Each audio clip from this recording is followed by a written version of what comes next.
On a storm-ravaged night, exhausted waitress Liana Brooks chooses compassion over comfort when she rescues an elderly stranger stranded in the rain. She shelters him, warms him, feeds him, and never expects anything in return. But the next morning, her kindness is punished. She arrives 10 minutes late to work and is publicly fired by her cruel manager, Randall Pierce. What Liana doesn't know is that the soaked old man she saved is actually Walter Hughes, the wealthy, unseen owner of the cafe. The storm had already swallowed half the town when Liana Brooks finally closed the cafe for the night. Her shoulders ached, her socks were wet from a spill earlier, and she could still hear the echo of clattering dishes ringing in her ears. She dragged herself across the empty parking lot and climbed into her fading green pickup, praying it would start. The key turned with a reluctant growl, and the engine coughed awake. She exhaled with relief and pulled out onto the drenched road. The rain hammered the windshield in sheets so heavy she could barely see. Water spun in spirals off the headlights. She leaned forward, gripping the wheel with tired fingers. All she wanted was to reach her tiny apartment, crawl beneath her blanket, and forget the day. Then she noticed something strange up ahead. A gleam of hazard lights blinked weakly through the downpour. A dark sedan sat crooked on the shoulder, its hood raised like a silent cry for help. A lone older man stood beside it, his clothes sticking to his skin, his hands trembling as he tried to shield his face from the rain. His phone flickered uselessly in his palm. Liana slowed down despite every voice in her head telling her to just go home. It was late. It was storming. But something tugged at her. Maybe it was the way the man's shoulders sagged in defeat, or the way he braced himself against the car, as if fighting to stay upright. She rolled down her window halfway. The cold air slapped her face. "Sir, are you all right?" she called out. He turned with a start, unable to hide his exhaustion. "My car died. The road out here's a dead zone. I can't get through to anyone," he said, his voice weak but steady. "Get in," Liana said, unlocking the passenger door. "You'll freeze if you stay out there." He hesitated only a second before climbing inside. Water dripped from his coat onto the torn seat. The heater groaned when she turned it on, but it was better than the storm outside. "Thank you," he murmured. "Storm like this. Anyone would have stopped." She shrugged, even though she knew that wasn't true. He introduced himself as Walter Hughes. Said he'd been coming back from a late meeting outside town. His navigation took him the long way. The storm finished the job. Liana didn't push for details. She focused on the road, guiding them slowly through the sheets of rain until her apartment complex came into view. The building wasn't much, peeling paint, uneven stair rails, and dim lighting, but it had warmth, and tonight, that was everything. Inside her cramped studio, she handed Walter a dry towel and a cup of steaming instant soup. He protested when she offered him her only blanket, but she insisted. Soon, he was sitting on her worn couch, thawing out as the storm eased to a steady patter against the window. By the time his breathing settled into the rhythm of sleep, Liana sat by the window, watching the rain fade into a gentle drizzle. She didn't know who he was, and she didn't need to. He was just a person who needed help. Before sunrise, she got ready for her shift.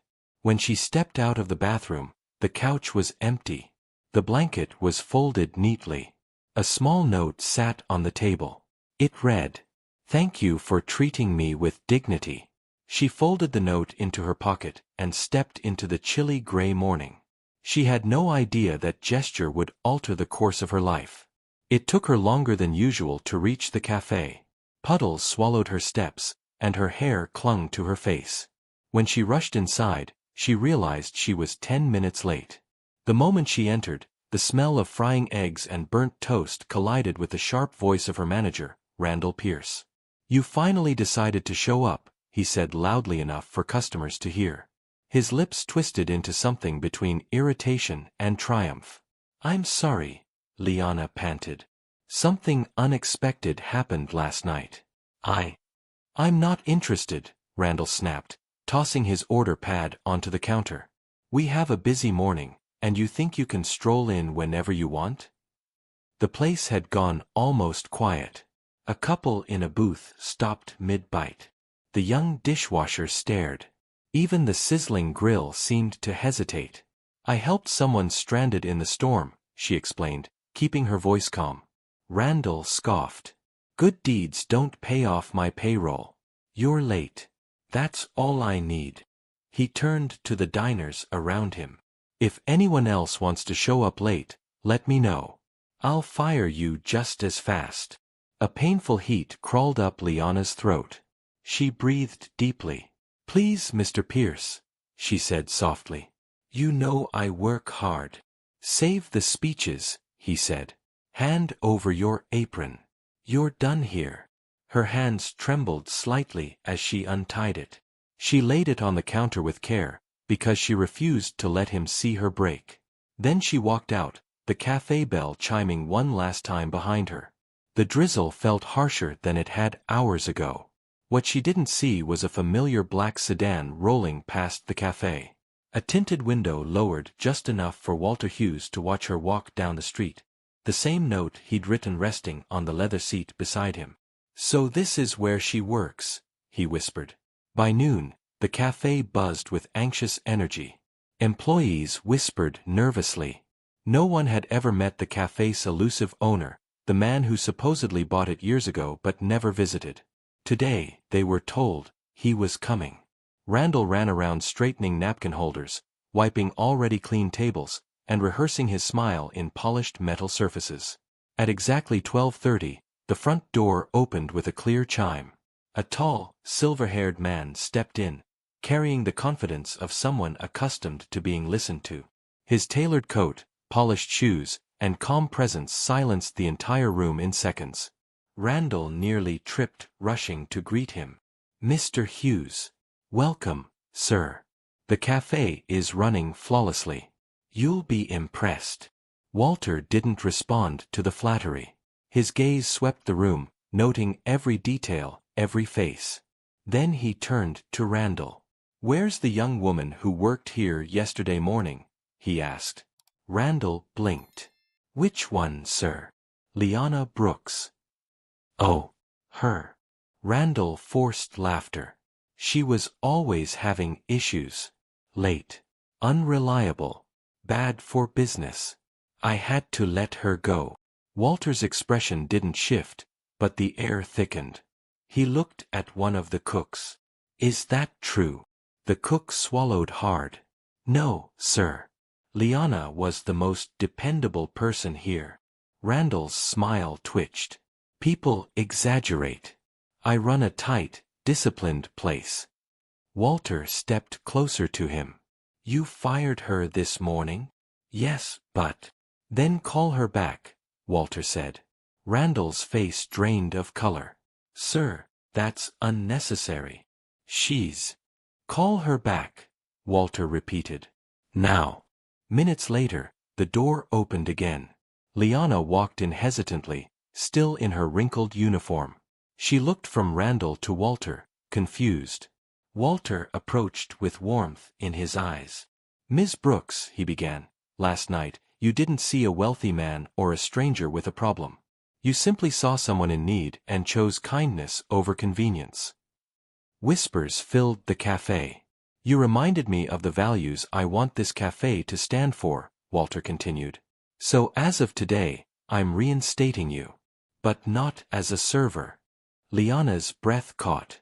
You will be assistant manager. Immediately. Randall stumbled backward. You can't do that. Walter gave him a calm, unwavering look. You wanted my attention, Mr. Pierce. You have it now. For all the wrong reasons. Applause broke out among the staff, soft at first, then steady. Liana's eyes shone with disbelief and gratitude. In the weeks that followed, the cafe transformed. Customers returned in greater numbers. Staff worked with renewed energy. Liana's steady leadership smoothed every corner of the place. Even Walter dropped by more often, sometimes to check in, sometimes just to enjoy the atmosphere she created. But Randall boiled quietly inside. His forced smile thinned. And then, little by little, cash began disappearing from the register. Not much at first. Just enough to raise questions. Liana counted the drawers herself. She double-checked receipts. Every number lined up except the missing bills. Someone was trying to make her look guilty. She went straight to Walter. "I don't accuse lightly," she said, "but this isn't an accident." "I believe you," he replied. "And we'll find the truth." That night, Walter installed discreet cameras and hired a plainclothes investigator. No one knew except him and Liana. Days passed. Then, during a stormy Tuesday evening, the camera caught everything. Randall waited until Liana stepped outside to sign for a delivery. He slipped to her register, pulled out a stack of bills, replaced the count slip, and whispered to himself, "Let's see how perfect they think you are now." The next morning, Walter gathered the full staff. Confusion rippled through the room as the investigator set up a laptop and pressed play. The footage spoke for itself. Randall froze, his face bleaching into panic. "That's fake. She set me up." Liana stood quietly. Walter's voice was steady but icy. "You targeted the one person who saved me from a storm. You tried to ruin her reputation, her future, and my trust in this cafe." Two uniformed officers stepped forward. The cuffs clicked shut before Randall could finish shouting. The cafe felt strangely hollow after he was taken away. Liana worked her shift with her usual grace, though a shadow of sadness lingered on her features. Walter approached her gently. "You handled all this with more strength than I expected." She gave a soft smile. "I've learned storms come in many forms. Some rage outside. Others walk beside you." Months later, the cafe gleamed with new life. Walter and Liana renamed it the Harbor Cafe, a place built on warmth, respect, and the quiet belief that kindness changes more than rules do. Customers poured in daily, drawn by the food but staying for the spirit of the place. Liana thrived, moving with confidence through the cafe she helped rebuild. She became the heart of the business, and Walter knew it. One evening, he gathered the staff and made an announcement. "This cafe stands where it stands because of her. Today, I'm officially making Liana Brooks my co-owner." Applause filled the cafe. Liana covered her face as tears threatened to fall. Later that night, as she stepped outside for a breath of cool air, she saw someone across the street at a car wash. Under flickering lights, a man scrubbed at a windshield with slow, defeated motions. It was Randall. His uniform was faded. His shoes soaked. Shame curved his shoulders inward. Liana watched for a moment before walking over. He flinched when she approached. "What do you want?" he muttered. She handed him a sealed envelope. "This is for you." He hesitated, then tore it open. Inside was a donation receipt in his name and a small check made out to a local shelter. Beneath it lay a handwritten note. "Everyone falls. Everyone deserves one chance to rise again." He looked up, stunned, but she was already walking back toward the cafe. Inside, she flipped the sign to open. Morning light spilled across the counters and booths. A new day waited. The first customer stepped in, shaking rain from his jacket. Liana greeted him with a warm smile. "Welcome to the Harbor Cafe," she said, "where kindness is always on the menu." And for the first time in a long while, she felt the truth of those words settle gently in her heart.